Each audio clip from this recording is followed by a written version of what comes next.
Music Going Smart Start Radio. Hope you all are doing amazing today. I am your co-host, Empathy Eming Piansay. And I am your co-host, Sara Robertson. Eming is always coming in with the alliteration introductions, and she's too quick for me. I didn't expect it this time, and she did it again. Well, Empathy Eming. That's our theme for today, in case. I love it. I want to kick it off with that, so everyone knows exactly where our focus is today. So our focus on this episode is empathy, specifically in the meeting space, which personally, I feel often doesn't get discussed or brought into the light very often in terms of events. And I am very happy, very, very happy that we are doing this month, because I feel like as we approach the holiday season, which is coming up, so shockingly, it's already October. Who knew the year could move this fast? Start Christmas shopping. Oh God, no. Money, save money.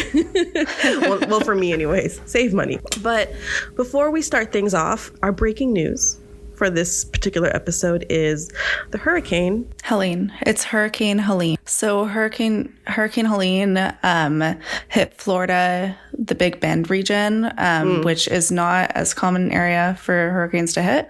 Usually hits the Panhandle region. So this Hurricane Helene, has been pretty devastating. Widespread flooding across Florida, moved up through Georgia, South Carolina, huge effects in North Carolina, as well as East Tennessee and Kentucky. So a lot of these regions and cities are facing extensive damage right now as they continue to sort of rebuild, repair, deploy search and rescue missions over the next couple of weeks.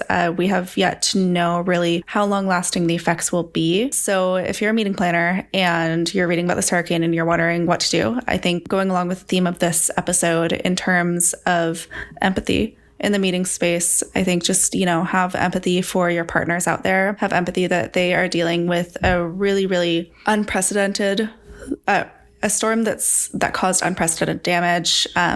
We haven't seen this level of damage in decades, according to what plenty of news sites are publishing about the storm. So, you may see longer response times. You may have questions in the air right now. On our site, we have a lot of resources about contingency planning, about what to do. We have a story on this storm and the effects, and we'll continue to update it as news continues to come out. Stay in touch with your suppliers in those regions. Reach out, let them know that you're thinking of them, and have empathy for, slower than normal response times as they work to rebuild with their communities. Yeah, traveling specifically requires a lot of empathy. I remember I was on a flight, or I think I was in Canada a little while back, and our plane was delayed. And you can slowly see the degrade in empathy for the staff who didn't have any answers for us. And it was interesting to see in real time that people had empathy to a point, and then when you feel like you're not getting heard or listened to is when that kind of starts to degrade a little bit. So we talked to a couple people. Sara spoke to someone as well prior to this recording about kind of some concepts around empathy that you as our listeners may think are helpful. So Sara, do you want to kind of explain what that was about? So this is a story on loneliness specifically. So somewhat related to empathy in that, empathy in the meeting space and tackling loneliness and how it shows up in the meeting space are really, really similar. So this will be a feature story in the November. Oh, I said November. That could be a month. November. This will be a feature story in the November magazine.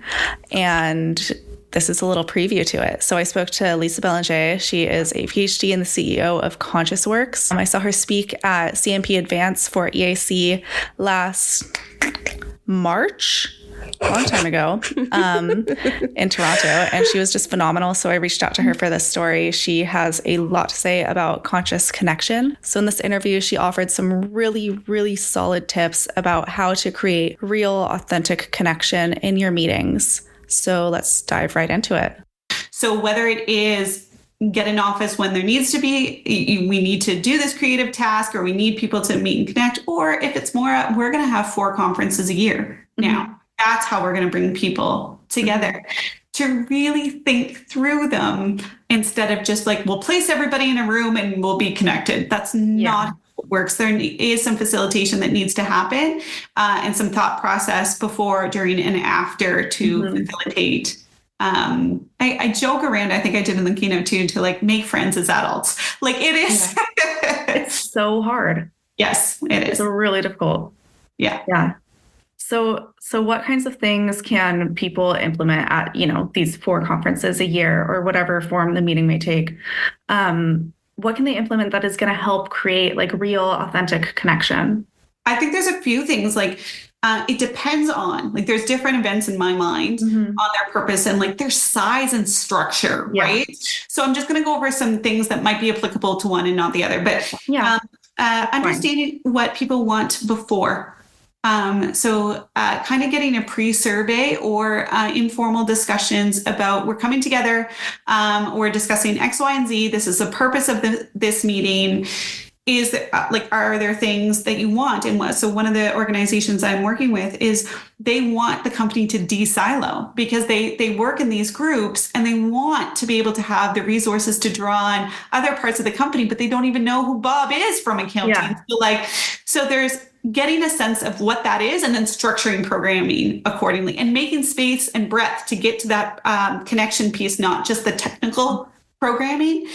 I've seen most conferences now have this like conscious thought process of, we're going to host yoga classes. We're going to do go to a soccer game. We're going to do whatever this might be, but just being really mindful of if we are not being as inclusive as we could be on what these events are. We often get events planners or HR, whoever is kind of involved, doing activities they like, and with good reason, right? Like I'm somebody that does yoga, so I love that there's yoga conferences, but who are you including and who are you excluding? And just being a little bit mindful on that.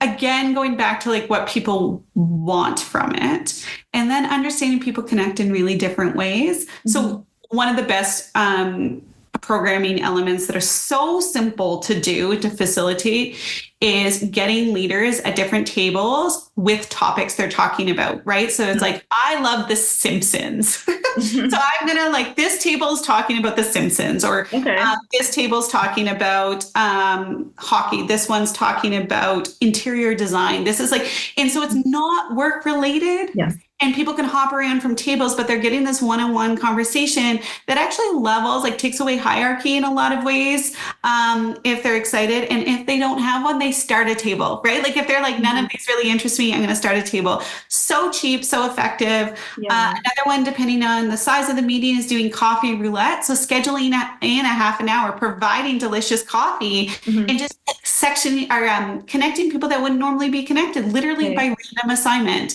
Now, this is stressful for some people to make small talk and to meet new people. So being able to provide a comfort level around this, and I saw one conference do this. I love reading. I'm a social person, but I also love reading. No, I love reading. Events. You got choices on what you could do. One of them was to grab a really good book, and they'd have a bunch of comfy spaces you could simply read in the presence of other people. And I love that idea of just different socialization. Yeah. So that was one thing I talked about. Having a conscious conversation at conferences about connection, right, and about loneliness, and about being able to open up the importance of that. Right? That was really great, Sarah. Thank you for that. Moving right along. I promise this isn't a downer episode. I know it's not. It's actually really interesting. But we spoke with two experts in empathy. We spoke with Naomi Crellin from Storycraft Lab, as well as Michael Tennant from Curiosity Lab, about the importance of empathy in meeting space. And they gave us some really awesome thoughts behind it. And we really hope you enjoy this episode, because I was over the moon to have these two on our show. And I know Sarah was just listening. If if you watch our video version of this on YouTube, you can see her just like absorbing all the information, like gimme. If you could see, you know, hard eyes appear on a real human face, that's what you will see. Because these guys were phenomenal and brilliant, and I'm so excited for you guys to listen to them. So let's throw us over to our conversation about empathy coming at you now. Enjoy. Welcome back, dear listeners, to Smart Start Radio, the Meeting Planner's Toolbox. I am your co-host, Sara Robertson. And I'm Eming, Piansay. Today we are joined by Michael Tennant, the founder and CEO of CuriosityLab Lab and author of The Power of Empathy, along with Naomi Clare Crellin, founder and CEO of Storycraft Lab, and may I mention a 2022 Smart Woman in Meetings Innovator Award winner. We love him. We see him. Bravo. Welcome, Naomi. Welcome, Michael. We're excited to have you guys here. So excited to have you guys here. Today, we are going to talk about empathy and how we can fit it into the world of meetings. Yeah, I've been really excited about this talk because I've been trying to find a way to have a DEI conversation on this show. So I'm really excited that we're doing this. One really big thing that I think we at our magazine kind of try to figure out all the time is, the whole idea of a meeting is like you're gathering people and you want them to feel experience and remember that experience and go home with like you learned something from said experience. So one question I really wanted to ask you guys is, how do you open the door for people to be more thoughtful and more caring about the space they're creating for people? And I know you both have experience with that. Whoever wants to start can start, but that's kind of where I wanted to start this conversation. Oh, okay. All right. So how do we get people to be more empathetic and caring? I actually have to say that I think that there is a deeply held desire for people to feel a sense of belonging and empathetic and emotional connection with other humans. Oftentimes as we're putting meetings together, I personally haven't encountered people that are resistant to that. But that said, the busyness of life and the structures that we have in place and the way we've always done things and our methods and processes don't often just open up, as you said, the space for that work to be done. So I often say, as we think about empathizing with others, start with yourself first. Because there's a lot to be learned from sitting with your own goals and intentions and needs and desires and hopes and dreams and understanding where those are so that you can then in turn open up to another person and ask them about how they feel about all of those things. Because once you start talking with that self-awareness around what's driving you and what matters to you, with other humans about what's driving them and what matters to them, that way the magic can begin. That way you start to learn and listen. But I think that there's absolutely value in starting with yourself. It's like the oxygen mask. Yeah. Start with you, and then you can extend that to others. Definitely. That's interesting that you say that because, Michael, I noticed from looking at your book, you sort of take people along this journey of empathy. You have them start with themselves, and then the circle slowly widens. Yeah, thank you for like just intuitively going there, because I was sort of thinking that as well. And Naomi, your point about, just opening up and starting with yourself, I think that most of us, when we go into meeting spaces, we maybe don't even realize it, but we're about to step into some level of vulnerability. We're going to be with people we know. We intend to engage with people we don't know. We're going to want to bring our best selves forward. We may be wrestling with whether that, how to deliver that in a way that feels authentic to you. But everyone has some element of that they're wrestling with. And I think if we all could acknowledge that we're coming in with some vulnerability, we're coming in with some fears, we're coming in with some unknown, it helps us to open up even more to the presence of our ego and the ways in which people we encounter or even ourselves, we may, act or behave in a way that is slightly outside of what's authentic to us.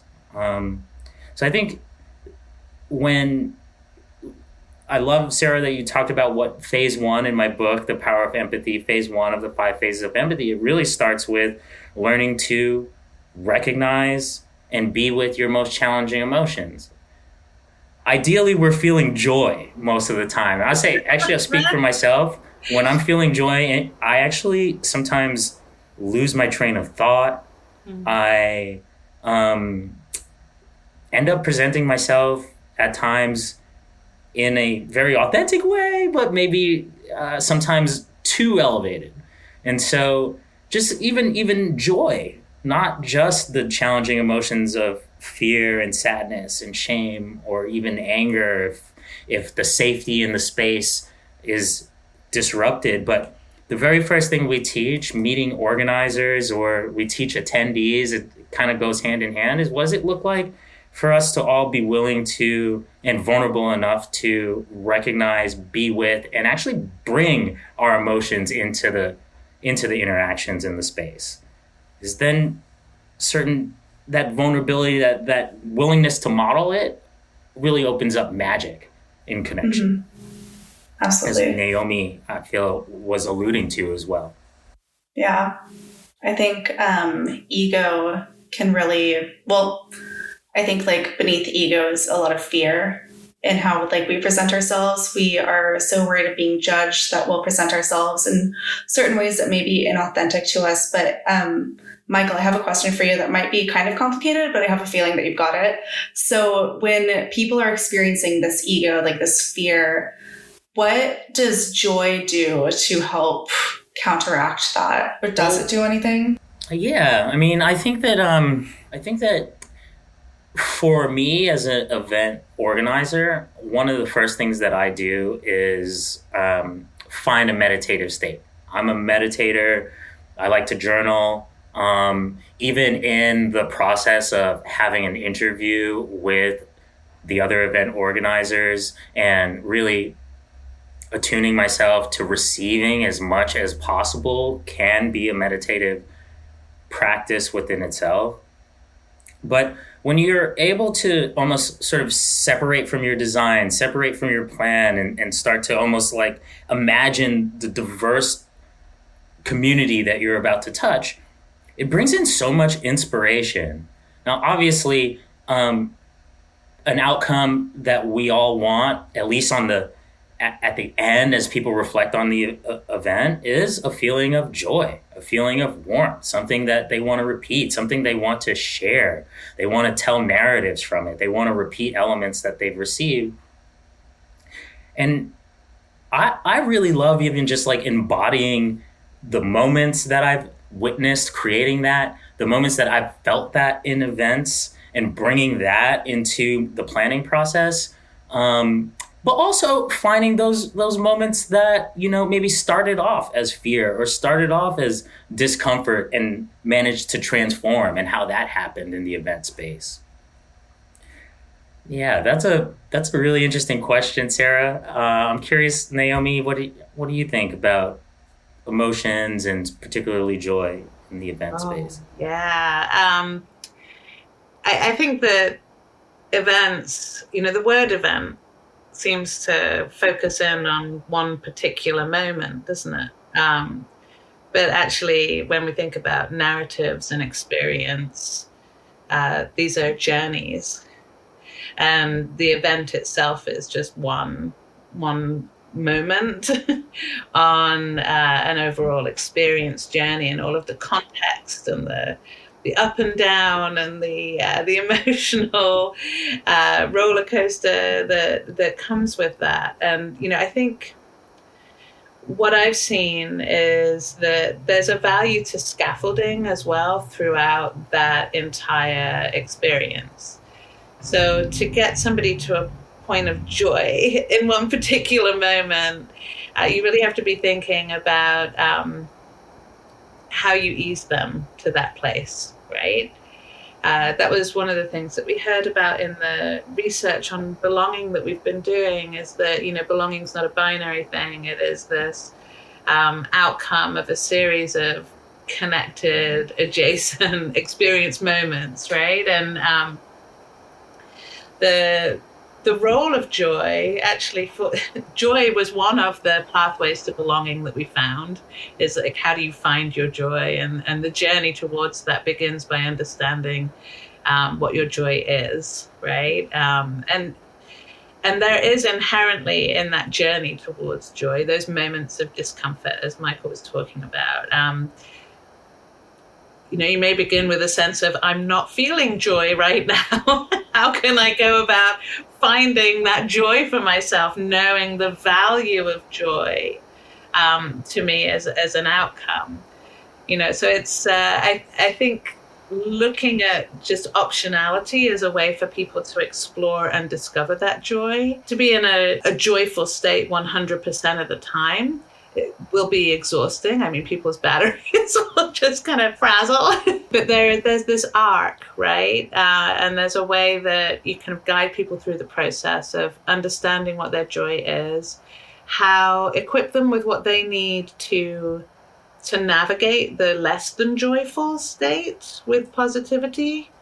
And I think that kind of self-awareness as well. My mum always used to refer to it as a stretch and grow space. That moment of stretching and growth is beyond your natural state at rest in supreme comfort, right? You have to do that work to get to the ultimate reward. So when we think about experience design in the context of events and meetings, it's about giving people the tools to reach that joy themselves. I think we have to release ourselves as event organizers from the delivery of the joyful moment at every second of every day, and instead equip people with the tools to go out and find what their joy is, because it's going to also be different for everybody. Michael, you talked about this meditative state, right? The act of receiving and how joyful that can be, and how you get yourself into that space, which I can very much relate to. But I know there are a number of people in my life that would define joy very differently. So, I think providing those options and those navigational tools, once you have the self-awareness in place, is going to increase the likelihood of the joy being found, Right. I do want to take a step forward a little bit into, as people who kind of want to make people think about, themselves and other people in a broader scope. I am curious how you both, or why you both created what you created to do what you're doing, because personally, a lot of people don't think about that. They don't think about, the human factor, the emotional factor, those things like that. So what made you guys want to do that and essentially, build your lives off of that? I did not deliberately move into the facilitation or keynote speaking or event organizing space. I spent most of my career as a marketer, storyteller, business development professional, working in media companies, and then moving over into advertising. And when I decided to leave a 15-year advertising career, it was largely because I did not feel safe bringing my best self, bringing my worst self. Upon reflection, 4 or 5 years of creating the safety, I realized that my excellence at work was masking a lot that I did not even know I needed to pursue. And my normalization of actually socializing a lot and mixing in drinking and just kind of always being on this high level really masked a lot for me. So I would say sadly and luckily, life happened. And luckily, I'd been learning tools in mindfulness, in personal development, in self-knowing, in men's work along the way, that when tragedy hit in my family, I was able to grab those tools just in the nick of time. And it also, the self-knowing that emerged from experiencing loss. I ended up losing two of my brothers in 2019. That was kind of this catalyst of breaking from this life as a marketer and into this journey. I like that word that Naomi used, because it's both a personal journey, but a journey that I've been able to bring outward and to turn into something that's teachable. But I started to just organically connect to wanting to feel safer, to want to make sure that I'm surrounding myself with people who are values aligned and who are thinking about me and my well-being, and to get better at speaking up to myself and for myself when I don't see myself in an environment that is going to be nourishing or is going to be just is going to feel joyful at the end. So I think in many ways, I went on this journey of kind of being thrusted out of this illusion of safety in certain corporate settings into really having the spaciousness to unpacking why I felt that way, what I could learn to feel better, and then how I could pay it forward by helping to teach actually the tools that I use to equip others. So, I mean, in many ways, this is like a manifestation of dreaming, a manifestation of a process that ends at almost attracting values-aligned people who want to amplify the work. So here I'm actually in an interview alongside my peers, alongside amplifiers who are speaking to thought leaders who can literally take the tools that we've developed and infuse them in their own ways into how they program design. So, I mean, I guess how I got here is almost a product of experience design within itself, which is beautiful. That is beautiful. Mm-hmm. Thank you for sharing that, Michael. Yeah. And I love the role of education. A different story, but there are themes that resonate with what you talked about, Michael. For me, I began with this educational mindset. So I've been adjunct faculty for as long as anybody would have me, which has been a while now. And one of the things that I saw over and over and over again as designers would get stuck with ideas, right? There's this, being an educator in the design field is quite a precious and delicate role. You're helping people take an idea that's in their head that they have imagined and constructed and dreamed about.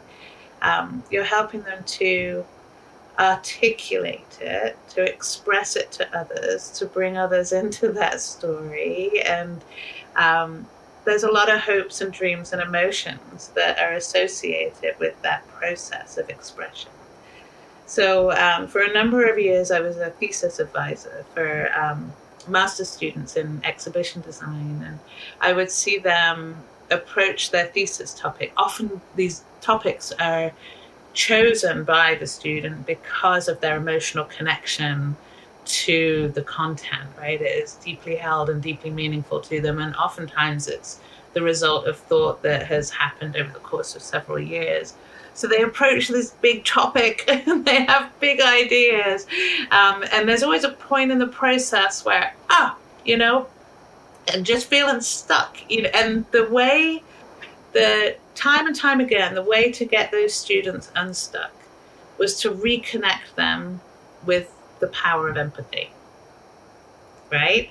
Was to get them to step away from their stuckness, to get them to step away from whatever they were holding on to, whatever facet that was hanging them up, and look at it through the eyes of another and try to relate it to the experience of another. And when I was able to help them do that, things started to move and they started to get into flow state. And then that joy came back, right? The spark became joyful. So for me, I saw the value of empathy to the process of design and creation and manifestation. And what I found in my work at that point, kind of being agency side, was that I started to look around myself at agencies, and I was talking to people about the value of empathy. And this is kind of pre-pandemic times, and very much received the message that was not necessarily what they wanted to hear from a designer,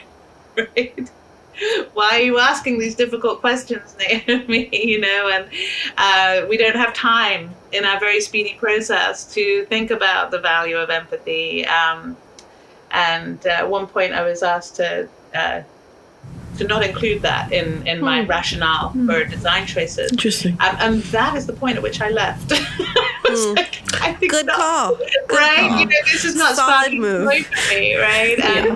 But there was something, what I had to do was find that belief in my values. I was like similar to Michael, I got to go out, find the people that understand this, find the people that are going to empower me to do what I believe in, and just go get it and then give it back, right? And so different sequence, different circumstance to you, Michael, but like it's similar themes, threads in that tapestry that woven together. There's this just belief in the value of the work of empathy. There's the personal benefit that comes from the practice of empathy, right? Being able to kind of work through things personally, using that. And then ultimately just seeing the benefit to others as well. So through the work that you both do and the journeys that you've gone along on to develop the work that you do, today, how do you define empathy? Like, what does it actually specifically mean to you? And what understanding do you want the people listening to this podcast to understand empathy as? Naomi, you want to take this one? Okay. I would begin by saying empathy is letting go of what you think you know. Because empathy can be transformative, right? But to do that, you do have to go through this process, and it's probably in your 5 phases, Michael. It's kind of knowing yourself and then letting go, setting that aside. and then you can just be joyfully curious, right? Which is why I love the name of your company, Michael, because I think curiosity and empathy are inherently just there. Yeah. There's something I want to say that I'm grateful for that honoring, and at some point I want to talk about just how deeply connected I felt to your conviction toward empathy and toward empathy's role in the design process, so much so that you were willing to leave. It almost seems like that's a part of the journey too. Is knowing yourself and knowing your role in the bigger picture with such deep conviction that you're willing to eventually step out of the systems that don't see that. Yeah. But also I'd say the flip of that is that, and I know this is something you'll probably be able to speak heavily to, both in the empathy space, but also in the DEI space, is then almost like bringing that willingness to let go of what you know back into the room when you know you mean to affect people who are going to be resistant, are going to reject this, probably already hate it, and the narratives show they're going to hate me for doing this, and you still design to affect them positively, right? We're like that convicted, that committed to it. But, for me, empathy and the way that Curiosity Lab approaches it at this point is for those, it is for the naysayers in many ways. We've designed for the naysayers. It's a set of tools that helps you to understand yourself, understand others, and to understand your purpose to the people that you're interacting with, and to be willing to forget, or be willing to lower your ego, or be willing to be momentarily wrong if it means momentarily wrong, if it means progressing the conversation, if it means showing people the vulnerability, the empathy of holding their truth as well as your truth. Sometimes, like, you have to show people what that looks like first, and then grit and bear it in a graceful way in order to invite them to do that. And that's just, the cross that we bear as empathetic leaders, but also I'd say as event organizers. What we're planning most often isn't just for our particular taste, right? We may be selected because we're the right person for that moment, but we're going to be speaking to people who do not have our same taste. And so it's incumbent upon us on our growth, as Mummy used to say, to be willing to see our blind spots, right. Which is, empathy as a tool helps us to do that. I'm curious. So in that respect, when you enter environments that people aren't necessarily going to like what you're going to say, has there been, for either of you, moments where that has happened and you were able to basically change the room to your favor? Has it been a thing for you guys, if ever? Well, I'll go first to say that, I've done a lot of work, and Naomi touched on this, on releasing attachment, that I'm going to move everyone. I feel like that is self-care 101 for a facilitator and event meeting organizer. What I will say is that I have had experiences where maybe going in, maybe not going in, but during my facilitation, all these narratives emerge around how poorly I've connected with the masses of the audience, or just someone who I managed to connect with visually, and I actually felt something like maybe I pushed them too far, or maybe we were, by my perception of what was going on from their face, what's going on in their heads. And then afterwards, having a connection with with one of these individuals or many of these individuals, and learning that I was totally wrong. And they were moved, and they were in deep contemplation about something they didn't even know they needed or wanted to spend time with. And that was what was happening on their face. So I'd say most present for me is times where I've had this idea that this wasn't opening up the joy that I was hoping for, and then learning later on that I was off, and that I need to just trust in all the preparation, trust in the briefing, trust in the intentionality of what we put together, and then be willing to receive the positive and the negative for the future of this journey. I think some of that was beautiful. I think some of it comes down to, as a facilitator, as an educator in that room, letting kind of this constant inner dialogue around the extent to which you let go of a desire to control outcomes, and what is it that we're trying to control here? Is it outcomes? Is it moments? Is it ensuring that all voices are heard? And I think that is something I'm still learning. I think I'm always going to be learning, always be learning. I actually just came away from an experience recently where there was an individual kind of within a group of people that was a naysayer, and kind of aggressively so.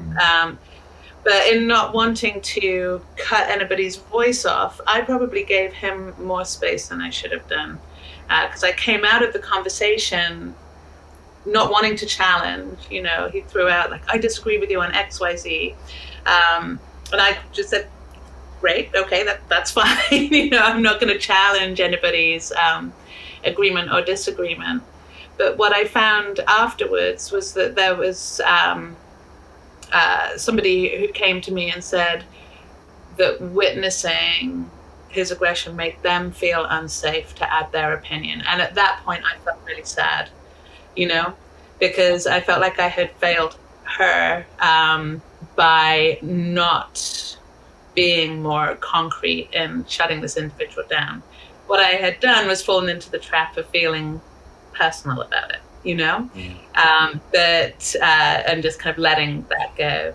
So I think for me, it's just always about keeping the group, everybody in the room, front of mind, and their benefit, and it's sometimes difficult to do in like 60-minute sessions, where you're doing a thing.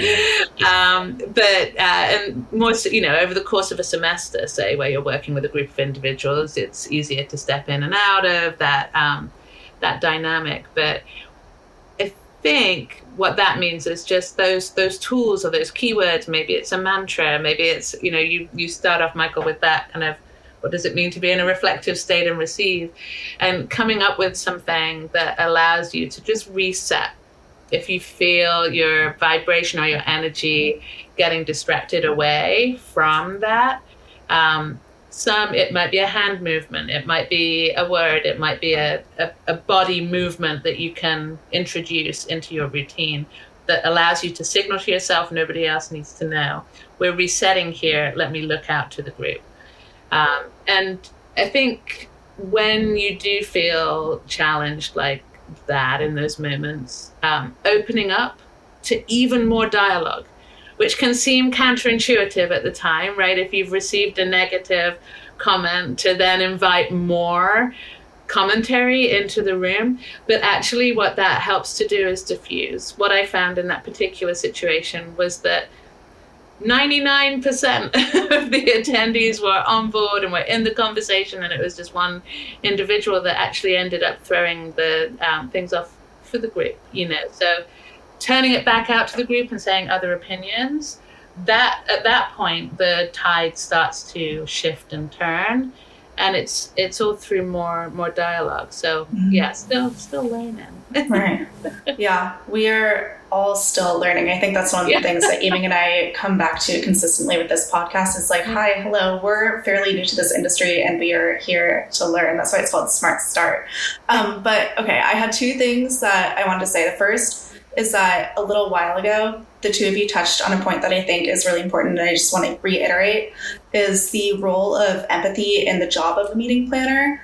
Meeting planners, like the actual work that they're doing, is innately empathetic, because you are creating experiences, scenarios for other people. You are putting yourself in their shoes as you design these environments for them and thinking about what is going to help create the impact for these people that I want to make. What do they need to see that impact?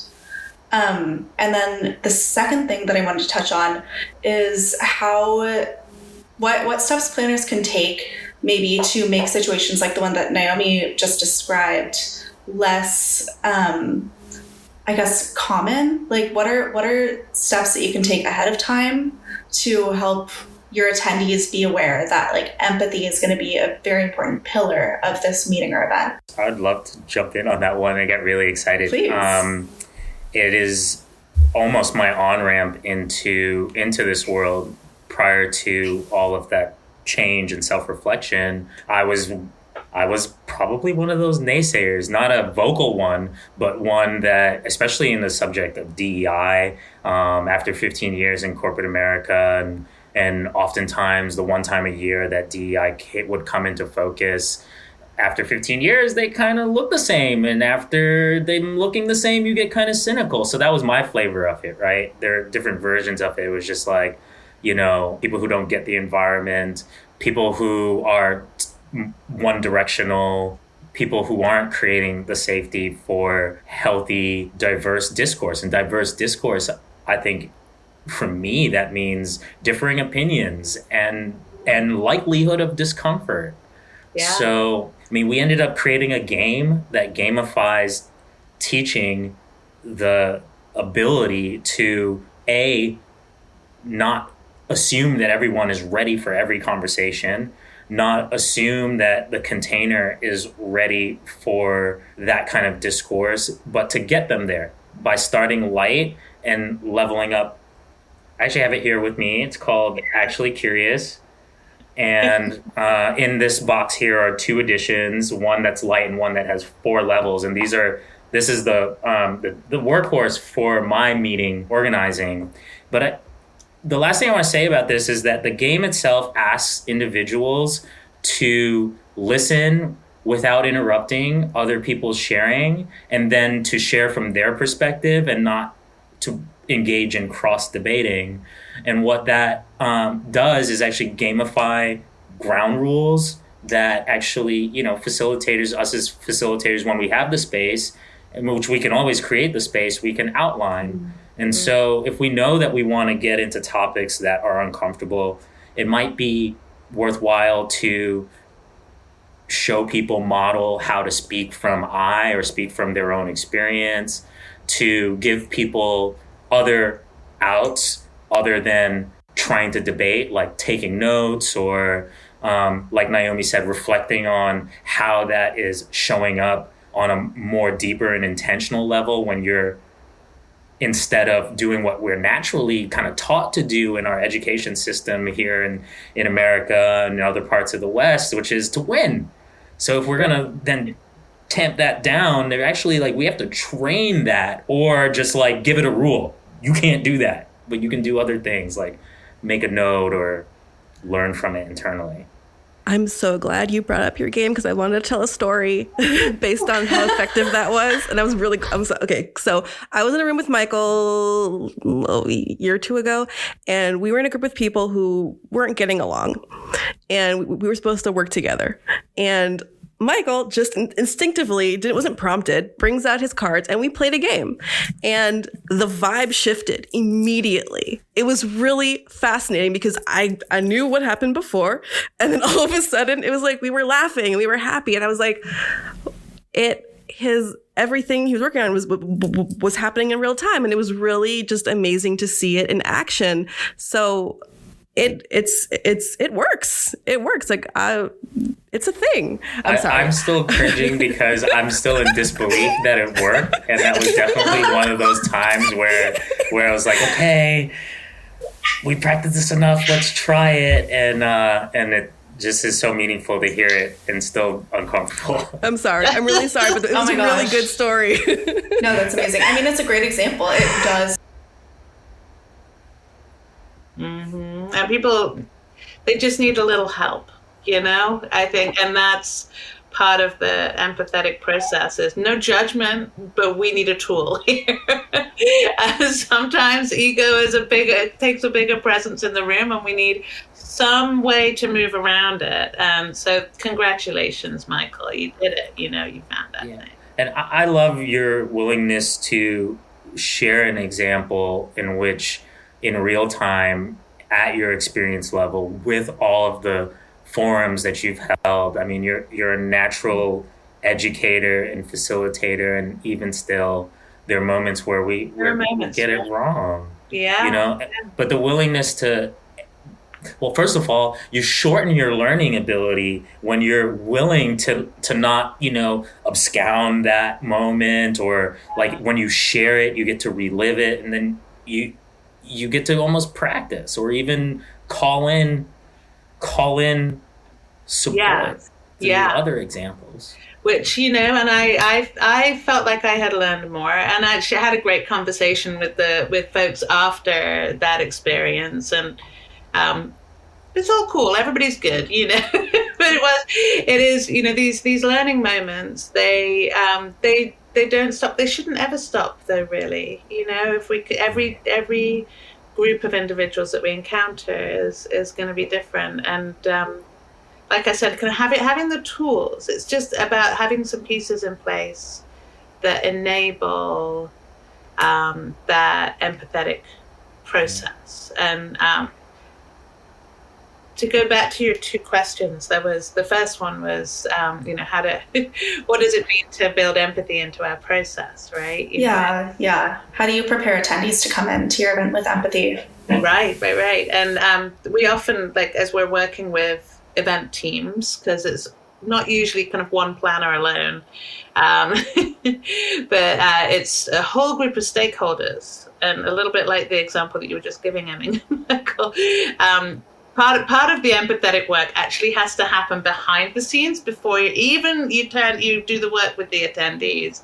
So we talk about how we extend empathy not just to audience, but to stakeholders and clients, and getting everybody together on the same page. One of the first examples of that was in developing the experience profiles tool, was working in a museum exhibition environment in which it's a national museum, and there were about a curatorial team of about 20 people were involved in outlining what this exhibit was going to be. And curators are amazing, intelligent, deeply passionate humans who tend to have a similar affinity for ideas and objects. And at the Smithsonian, they have a model called IPOP, which is actually thinking about audience interpretation. And ideas and objects are the I and the O, but there's also people and physical environment that come into the mix as well. So the first thing that we did with this group of curators was sit them down and have them take a test to discover where their preferences sit.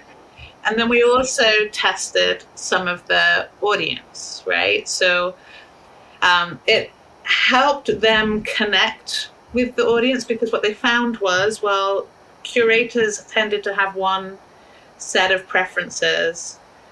When you start looking at a group of 12-year-olds or a family or people from one zip code versus another zip code, there was different levels of interest in different facets, right? So giving them the tool to understand, number one, what their preferences were, and then number two, what the broader array of preferences could be, it actually allowed them to connect more deeply. So that was at this point about 8 years ago, but it's developed into the experience profiles as a tool that allows attendees to consider what their preference set is, also identify and connect with people that have different preference sets. They get to talk to one another about that. And actually what we've seen in a recent partnership with a group called INGO, you can take the experience profiles quiz and then it gets posted to LinkedIn. So people, you get your result that you're a harmonizer or you're a thinker, and you can post it automatically on LinkedIn. And what started happening was that people used this as an opportunity to say kind things to each other pre-event, and it was just this vehicle for positive resonance that helped people get excited about the event, helped them turn up. The work of belonging had begun in their journey pre-event. Then they could turn up with a certain set of recommended icebreaker questions or conversation starters or places to meet different people. And it becomes a vehicle for the connection that we all deeply desire. I'm feeling great connection with all of you. Michael, I feel like you're a spirit human. He's very magical, I agree. Yes. It's got a unicorn vibe going on. Yes. But we all desire that in life, right? It's joyful when we find it and we reflect it to one another. So again, it's those tools that help people move through, whether it's animosity or awkwardness, and get down to the space of now we can be joyful and connect. Yeah. Nice.